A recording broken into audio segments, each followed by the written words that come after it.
If you've noticed potato beetles on your leaves and don't want to use chemicals, you're in the right place. In this short video, I'll show you how to get rid of them in a completely natural way using just a few ingredients you probably already have at home. It's important not to wait because you could lose your entire harvest. I'll show you two methods, so let's start step by step. The first and simplest method is to lightly dust the leaves with wood ash in a thin layer. Wood ash works by sticking to the bodies of the beetles and larvae, drying them out and interfering with their breathing and movement. It also creates an unpleasant, dusty surface on the leaves, making it harder for them to feed, so they often leave the plant. The second method is a liquid repellent made from a few natural ingredients. In 500 milliliters of hot water, add 1 tablespoon of garlic powder.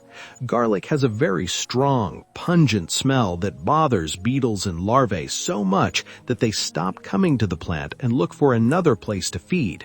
The garlic solution sticks to their bodies, irritates them, and weakens them, making them slower and easier to deal with, or they simply disappear from the plant. Then add 1 tablespoon of wormwood, as it has a very bitter taste and a strong smell that beetles and larvae cannot tolerate, so they avoid treated plants. Its natural compounds also irritate their bodies, causing them to leave and stop feeding. The third ingredient is a small amount of hot chili pepper, which contains capsaicin that acts as a strong irritant.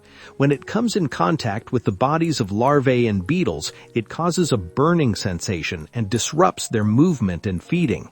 After spraying, the leaves become unbearable for them, so they avoid the plant. The final ingredient is a small amount of organic liquid soap, which helps the solution stick to the leaves and the insects' bodies instead of sliding off.